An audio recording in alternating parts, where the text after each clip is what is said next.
Hello and welcome to the Swan Song Project Podcast. My name is Ben Buddy Slack and I'm the founder of the Swan Song Project and the host of this podcast. The Swan Song Project is a charity.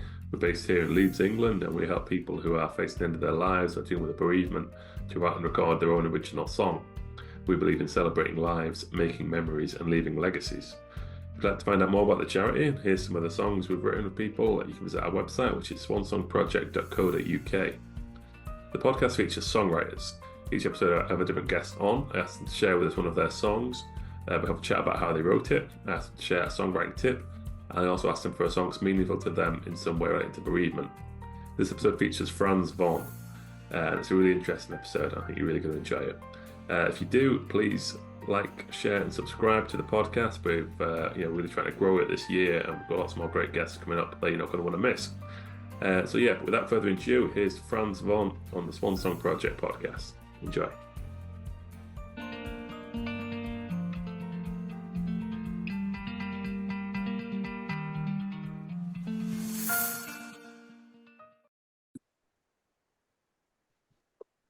Okay, today I'm here with Franz. Thanks for joining me, Franz.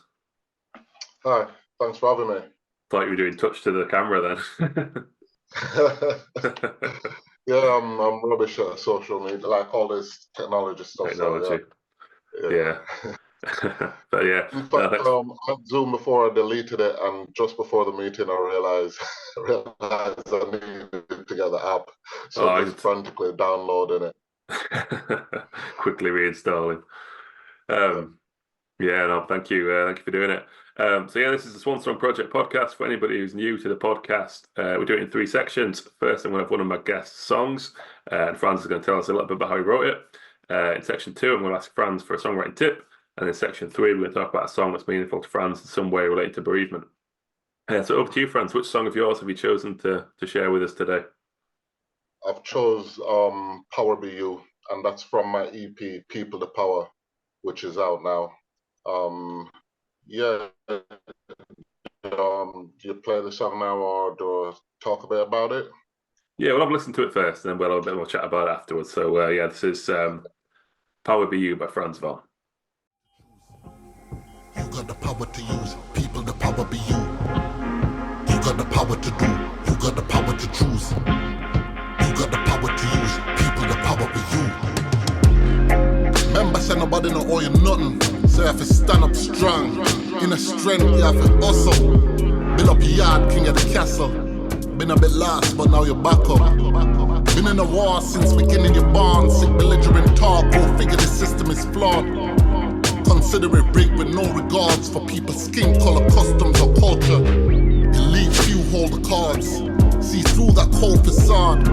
Reach deep, you'll see it's all mirage. You got the power to do, you got the power to choose. People, the power be you. You got the power to use, people, the power be you. People, the power be you. You got the power to do, you got the power to choose. People, the power be you. You got the power to use, people, the power be you. Seems like it's back to when they were hanging us. Now it's murders on cameras, candidly captured by amateurs. Even the youth that might watch it, imagine the damages, mental scars they've been managing. Schools report that the behavior is challenging. Channeling constant graphic images, squabbling, conditioning, damaging. Predisposition to be treated unequal for skin color, melanin. Discover the relevant means to rebel against. Bring change, stay ahead of them. You got the power to do, you got the power to choose. The power be you. You got the power to use, people, the power be you. The power be you. You got the power to do, you got the power to choose. The power be you. You got the power to use, people, the power be you. Freedom mind manifest, feed in the mind and the flesh. Feed every child, each one teach one, yes. See that the guidance blessed, we be divine. Feeling the vibe in the chest, feeling survive every test. Feeling alive be the best, free to decide. Freedom we die for it, yes. Spirit that be calling us back, stimulate thoughts in a flash. Reciprocate calling them back, no talk, non-audible act. Spiritual orderly chant, giving into it, fall in a trance. Energy, Lord of the dance, with the world in the palm of your hands. People, the power be you. People, the power be you. You got the power to do, you got the power to choose. People, the power be you. You got the power to use, people, the power be you. You got the power to do, you got the power to choose. People, the power be you.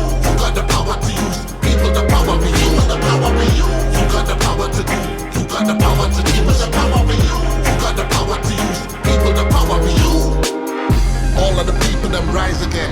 All in the midst of this live event. Rebels and survivalists, rise up, y'all know what time it is. Civil disobedience, stand up so they know that we're serious. Organize, strategize, mobilize. Look now how they be fearing us. They don't really want us to be free. Better for struggling to sleep, juggling the money just to eat. Bow down to the Lord of Police. And we're done with it all, man. I war with the beast. No love for the people, the twisted elite. Had enough now, power to the people for real. You got the power to do, you got the power to choose. People the power for you. You got the power to do, you got the power to choose. People the power for you. Okay, brilliant. So that was Power Be You. Yeah, it's a great song, Franz. Very powerful. So yeah, what can you tell us about writing it? Thank you.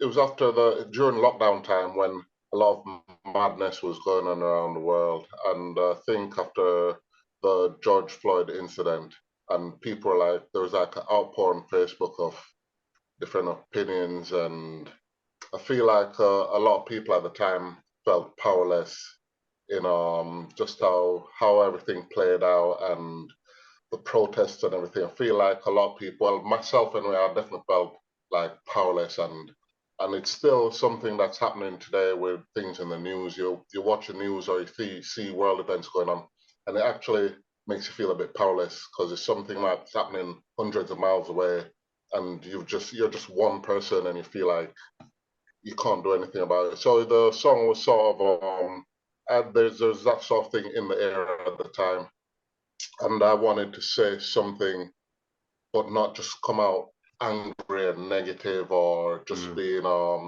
just only protesting. So I wanted to just remind people that we've actually got power as individuals, and coming together as a community, there's even more power between us. So that was sort of the idea behind the song, just giving out a sense of empowerment. Yeah, it's definitely. Yeah. But when we set out to write it, and I say we, me and Mark Stoney as well, who you've had on before on your podcast. Oh, was Mark involved with this song as well? Yeah. Mark actually produced this song, and then there's nice. extra production from Tom Excel from Nubian Twist. So but the initial idea, me and Mark sat down at his studio, and I didn't have the words, just the feeling of what I wanted and the type of beat. So we just started off really with just a simple beat, that little idea that I had in my head, and Mark just took it to another level with his production. So I had that, and I just had the sort of like melody, or the sort of, not even a melody, the sort of pattern that I want to rap to the beat. So it's like I'd just be there like and I want the words to match that pattern.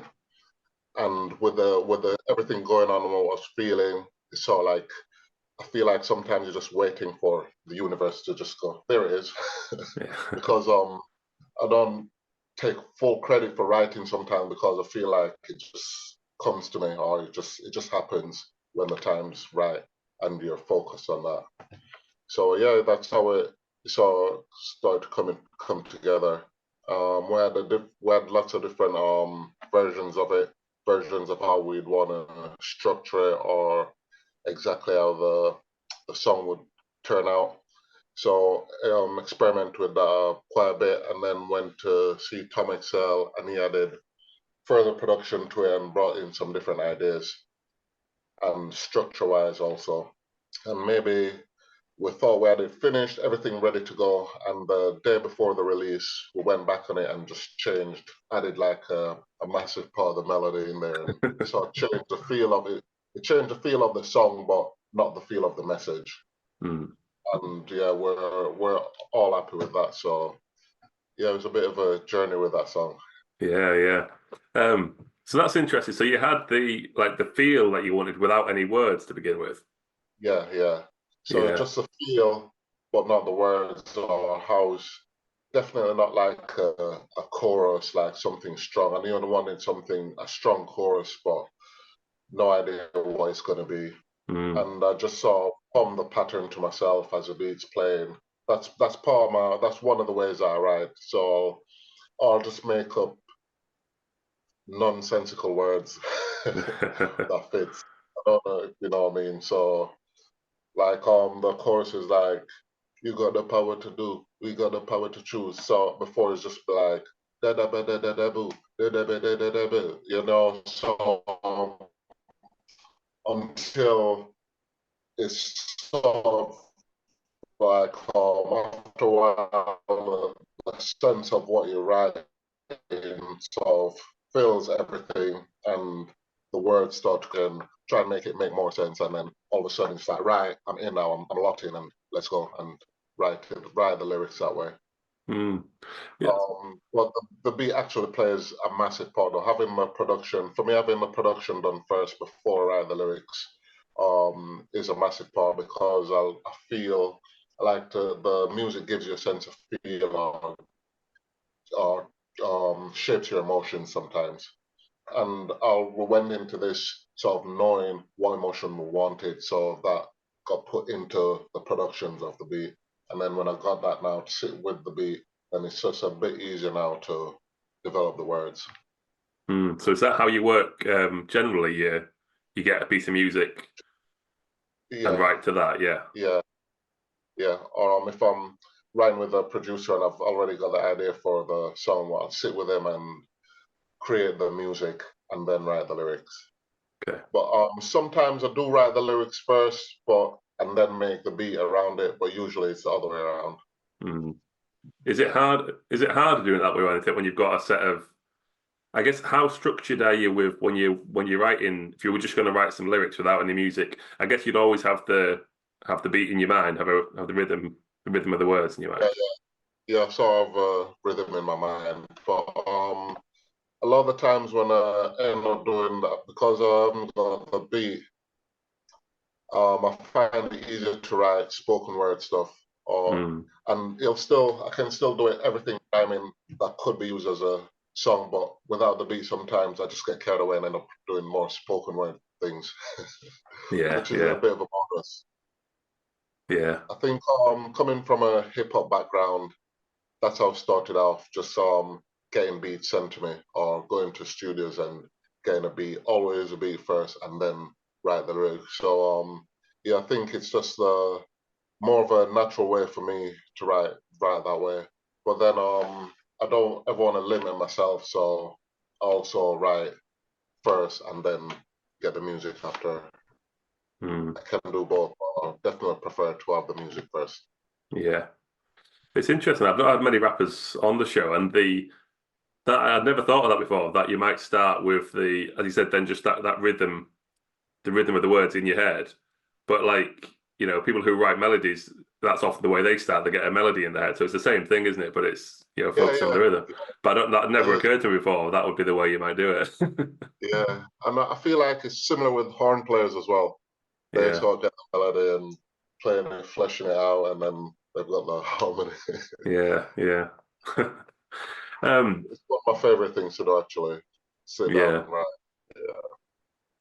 And so you work with lots of different, like with different groups, don't you? And with your own stuff, do you have like set producers that you regularly work with, or how varied is the amount of people who are helping you produce the tracks? So if it's maybe music that I'm gonna release or produce stuff, then I'm open to work with anyone. And usually on my releases, I'll have different producers on the EP or whatever it is I'm releasing. I love working and collaborating with other people. So feel like that brings out so much more. It just sparks ideas, and sometimes you sort of get stuck in your own box, in your own world, writing and looking at it from your perspective. And then someone else will come in from a collaboration and just one idea, which is something that you didn't think about, wouldn't have thought about maybe. It opens your own mind to other ideas, which is one of the benefits of collaborating. I definitely recommend collaborating with anyone. But my stuff for my live band, we write that as a band. Mainly Chris Mail, he's a producer, musician. Yeah, I call him MacGyver, he does everything. So mainly we sit down and write or come up with ideas for the next song as a band. Cool. And that's with the Franz live band. Yeah. And then you also work with TC and the Groove family. Yeah. And KOG and the Zongo Brigade. Yeah. They all still going as well. So KOG and the Zongo Brigade is just taking a break at the moment. So my focus has been with TC and the Groove family last couple of years, which has been so much fun. Yeah, all the tracks I've heard sound very fun. Yeah. And so is there any difference between like the way you approach depending on what project you're working on? That's an interesting question. There is quite different. And that's one of the fun things about it. So I can never be bored. Which I love doing music. I love writing, performing, recording. I love sitting in the studio just like watching a producer do his work on my song. So it's hard to get bored for me anyway, but this makes it even so much more interesting because the TC and the Groove family, it's a 10-piece band and there's a lot of jazz, Afro beats, grime. There's a lot of mix going on and really great musicians who need the space to also shine. And so the approach is quite different from doing my own band. But it's been a massive learning curve. But I love it. Yeah. I think loving it makes it so much easier to do. Does it so with your own stuff, is that often that kind of similar to what you said about Power BU, where you've got the an idea or a feeling that you're trying to express in it, and then you're working with the band or with a producer to capture that, and then you write the lyrics to go with it. And then definitely. And then with the other ones, is it a similar process, or is it like did they often have starting points or things they want to write about, and you're fitting in? With things like that. Sometimes maybe we'll have a writing retreat, and in that process, sometimes it's not as easy for me to join in because there's no music at the start. It's just jamming. You know what I mean? Other times it's just perfect. So it just really varies. So I can be sitting there while they're coming up with a melody or whatever it is. As soon as there's a slight idea, then I can start writing. But then I don't know how it's going to change as the journey of developing the song goes on. So hold back all the time, jot ideas. And for me, listening to the finished product of the music could change anything. So I like to have something that's near complete. Other times, if it's just a small idea, then I write and make it more lyric led, and then the music further developed around the lyrics. So both ways work.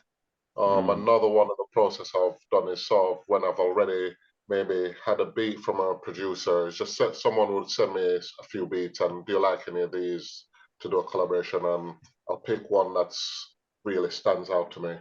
And then I have to mold my mind to fit something that works with that. So then I'll have that. So sometimes I'll take that now to my band and have a live version of that, which makes it a lot easier. Like I say easy because I'm not playing the music.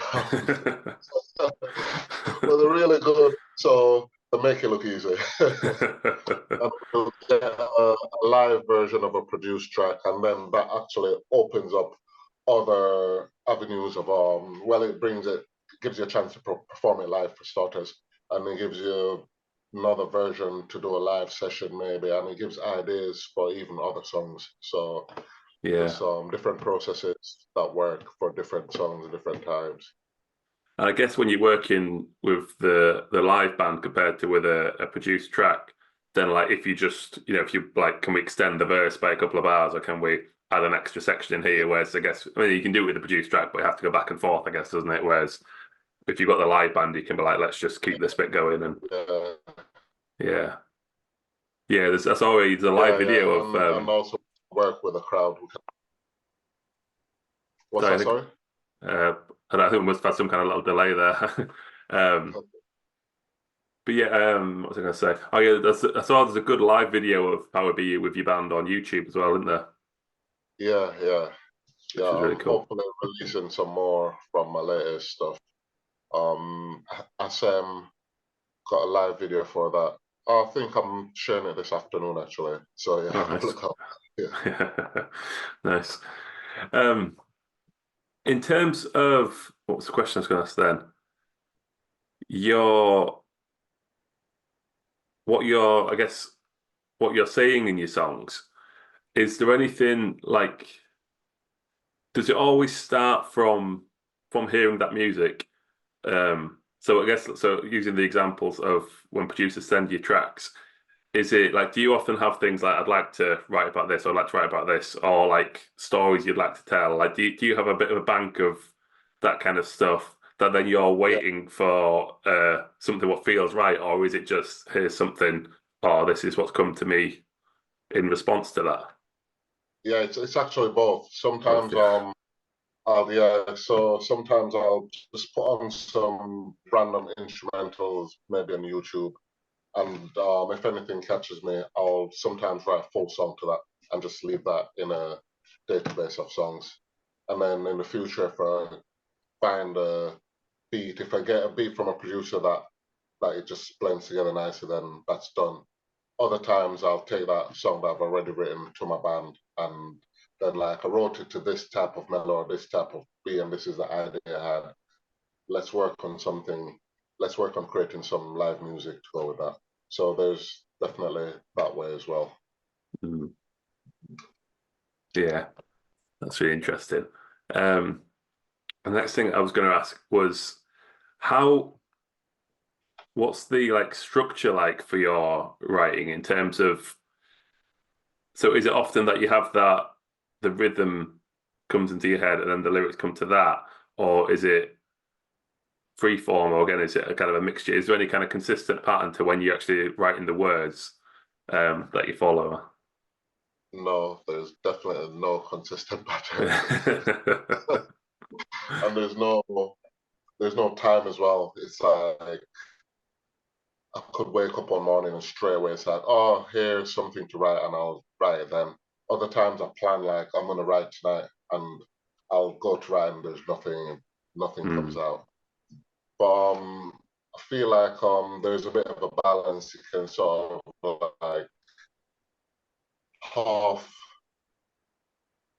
do it yourself, half wait for the inspiration.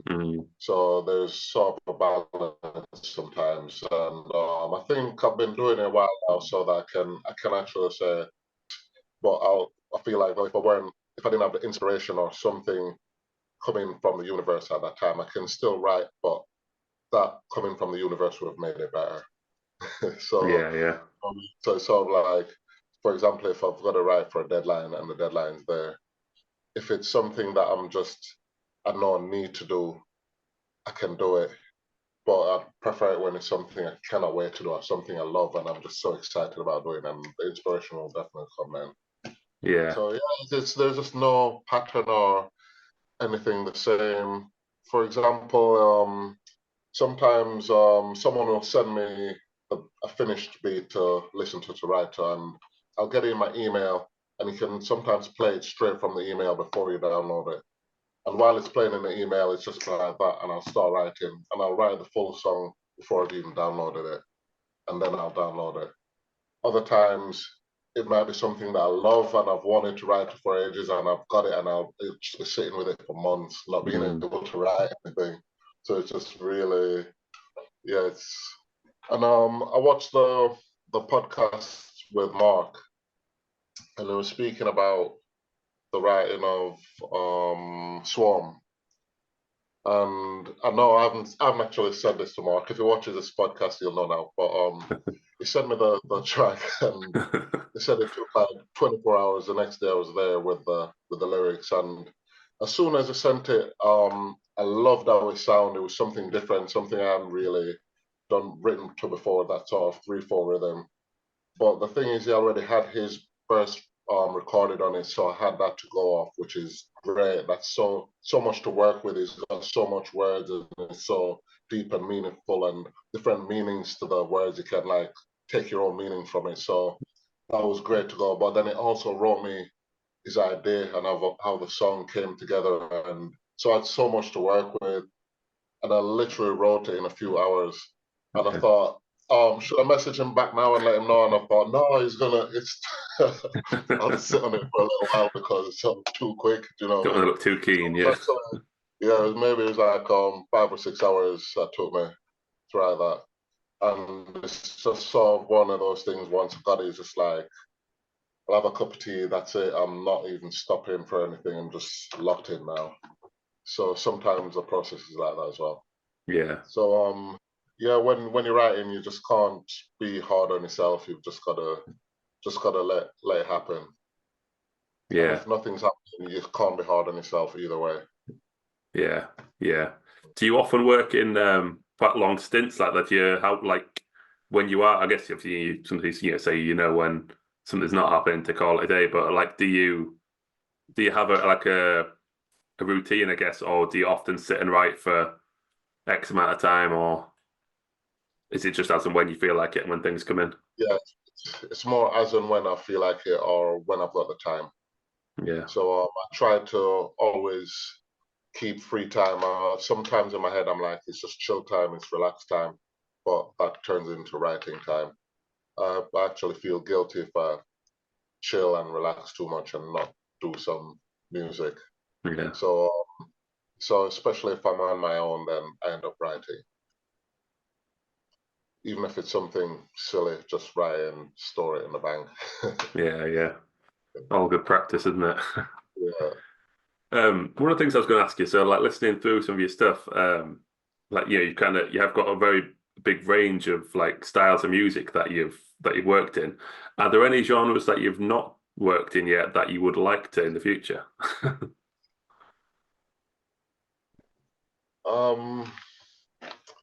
No, I've been doing this for like over 15 years now, so I've done like I do what I like. I'm not like, I do what I like. I mean, I do the things that I like. So I've more or less done.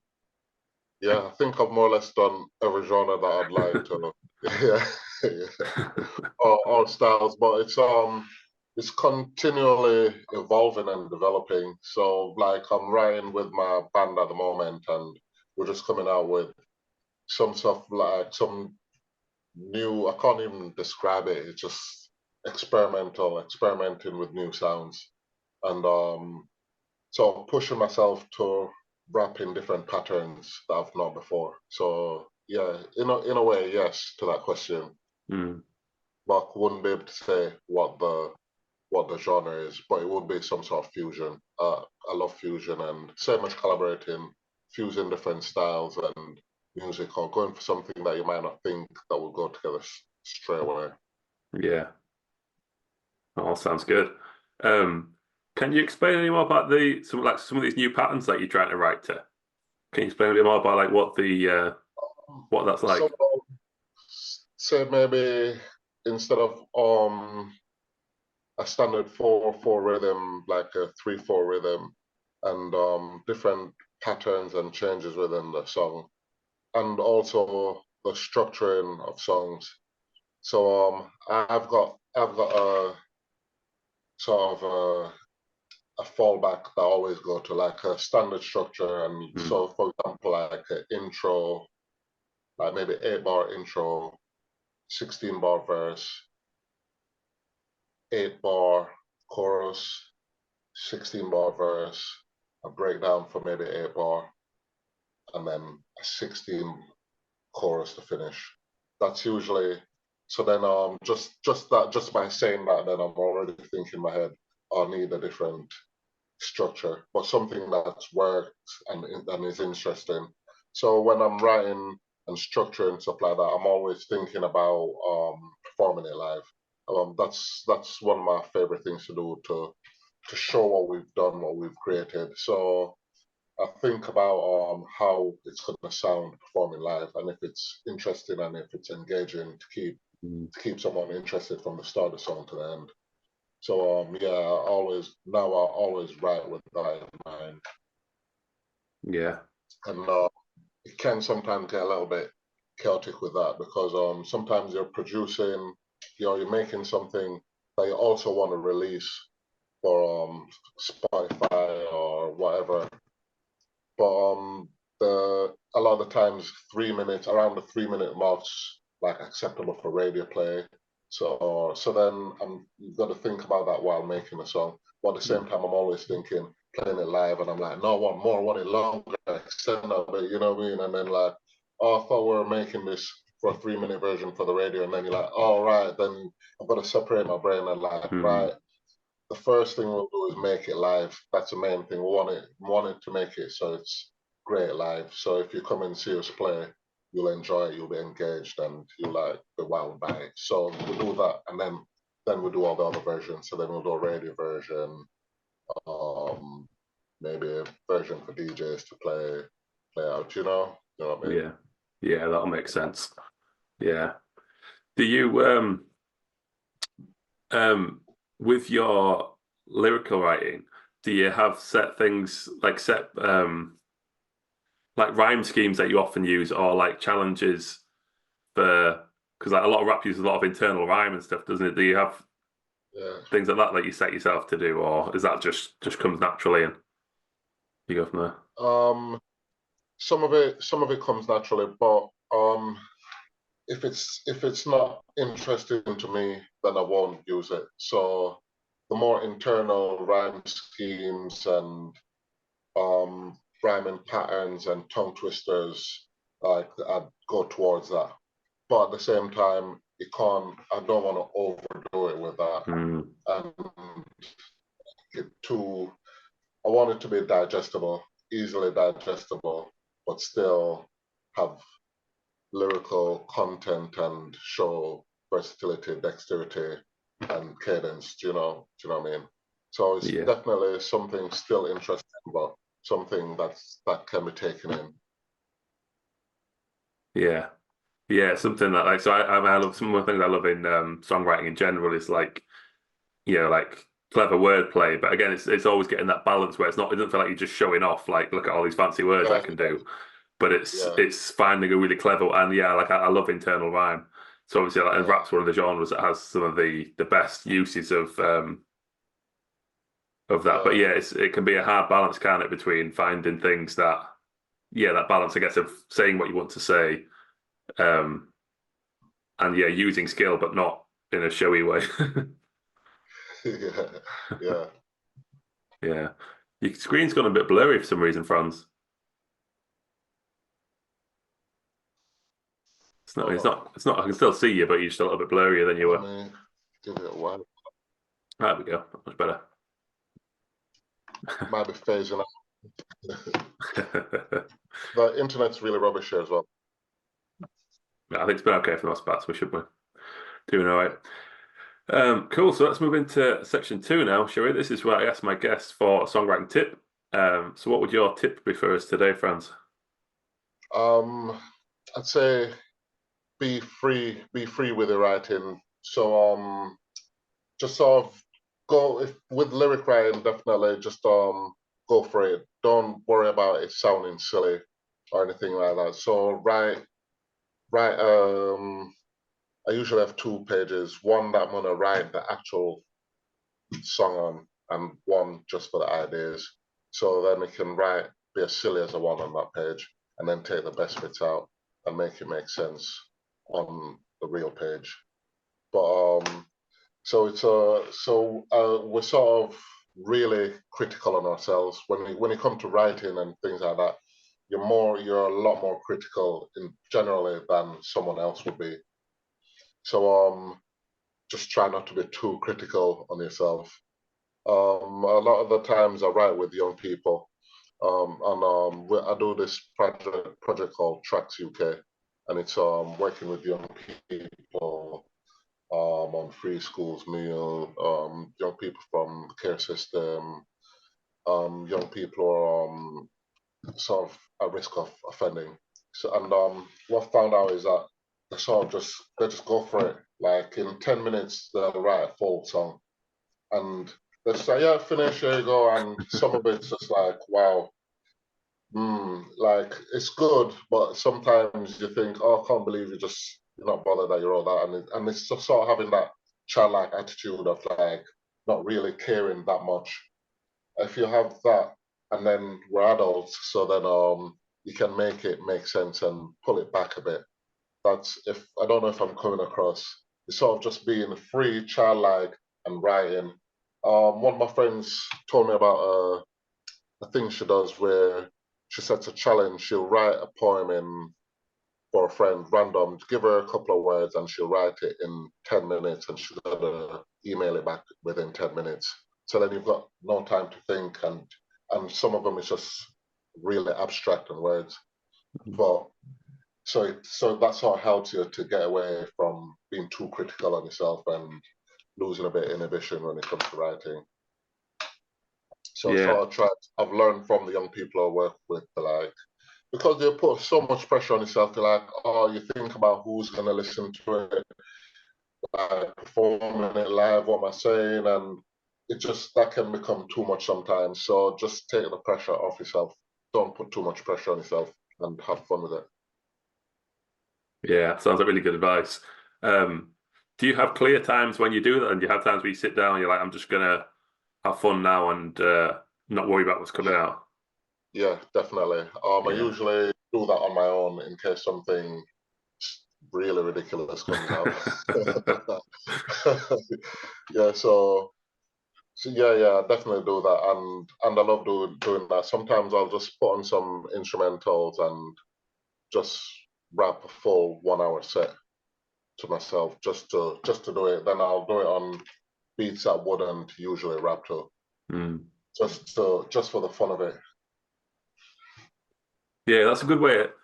I think thinking of it like practice and having fun rather than like I'm working on something. Yeah, so you can have them as very separate things, can't you? Like this is the time now I'm just gonna.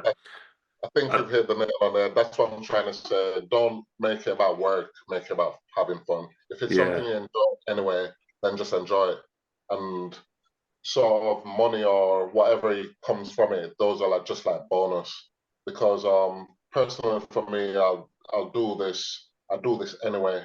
I work as well. I've worked for years, different jobs, but after work I usually write, or I always find a bit of time because it's something I love to do.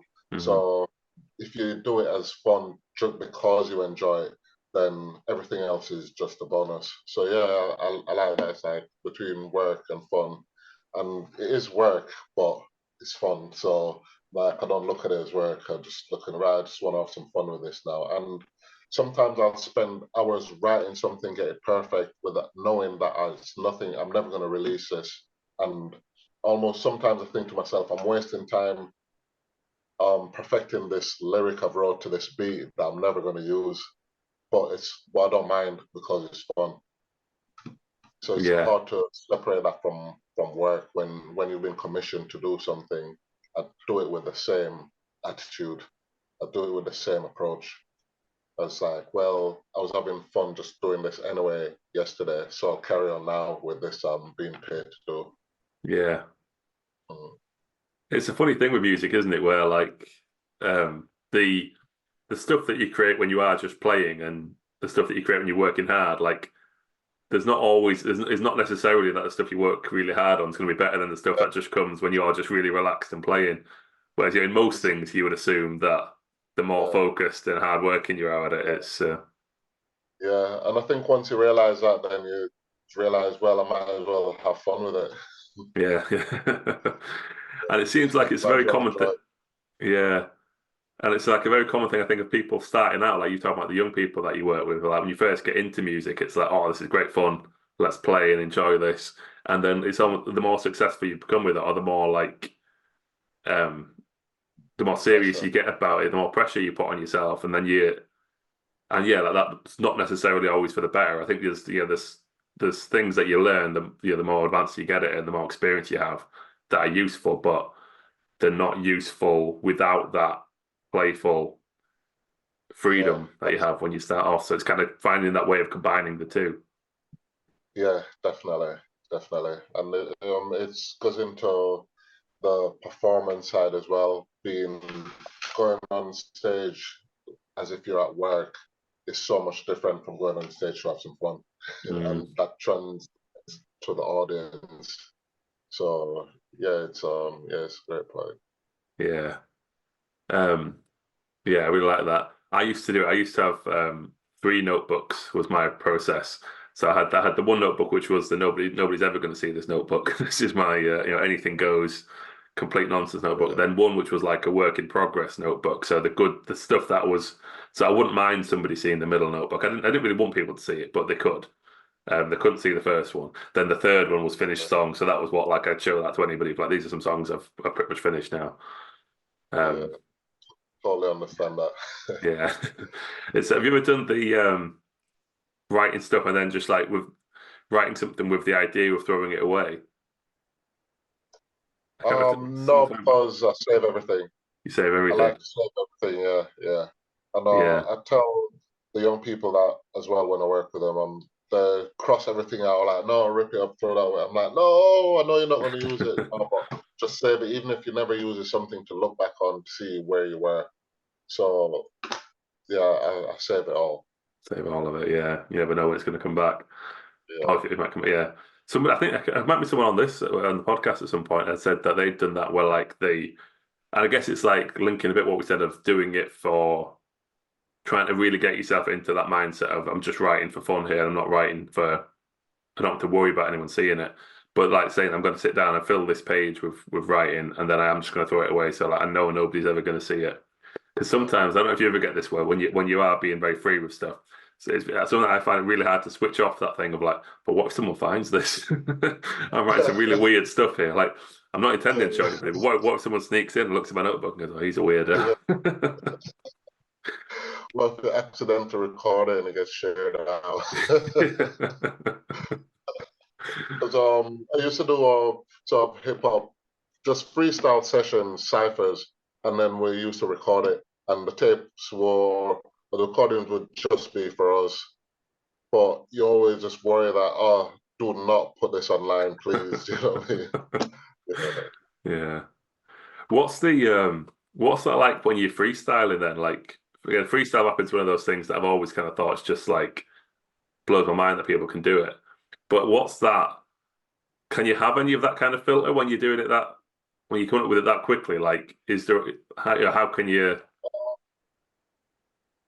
I don't freestyle a lot, and that's the exact reason why, because I can't filter it. I'm not going to filter. So I could be freestyling something that seems pretty deep, and then all of a sudden I'd say something like, oh, why did I say that? You know what I mean? And so I don't freestyle a lot. I do it on stage. At my shows, like maybe one track. Sometimes I do, but I feel like I'm more focused and I'm locked in during the show. If I don't feel like I am, then I wouldn't freestyle. Maybe sometimes I'll forget a verse or forget something, and to just sort it while I'm performing, I'll do a freestyle then, and that's usually fine. But if we get together as a group and a freestyling, no cameras, no recordings, please.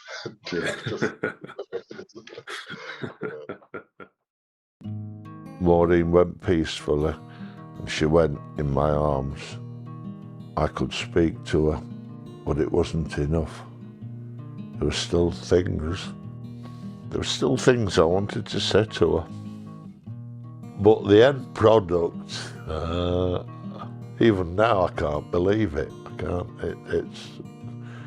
I think it's wonderful, and it encapsulates everything of what I wanted it to do. And if I'm feeling down, I can play that, and hopefully it'll lift me up. And if I'm feeling high, let's think about the good times. If you would like to help more people like John write songs in memory of loved ones, please donate to the Swan Song Project today.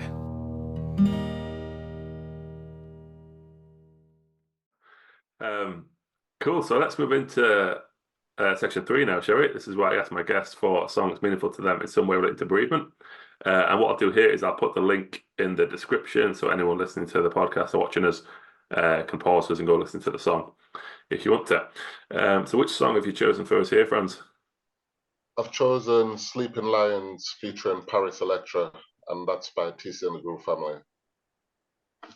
Yeah, it's a beautiful song.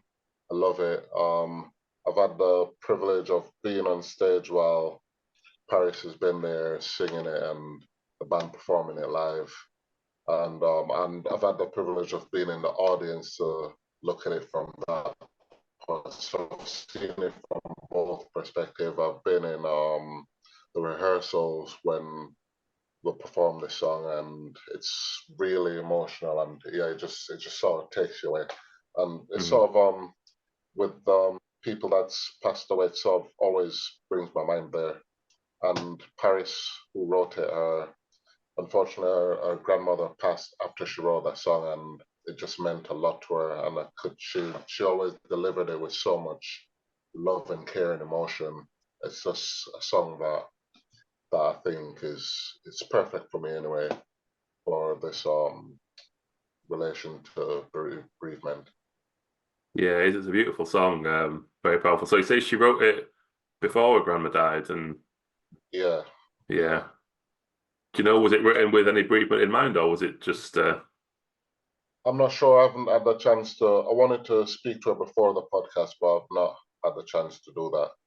But no, after her grandmother passed, it had more meaning to her then, and the way she performed it after was just so emotional. So like there was always tears. A lot of the time, there's tears in the audience and tears on stage. Yeah, it's a really beautiful, moving song. And I feel like the way it's structured, it sort of takes you away and really makes you think about the people who've passed. But then by it gets to the end of the song, it's almost like it turns into a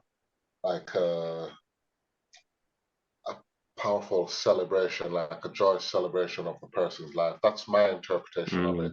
It's like remembering the person and sort of just going away and sort of almost feeling a connection to where that person might be now, if you believe in the afterlife or whatever happens after death. But then it's not just like all sad, and at the end it's just like, okay, their life was great and life still goes on, and life, you know, and I feel like it gets to a bit of a celebration at the end of that person's life, and as well as the lives they're carrying on. So it's a beautiful song.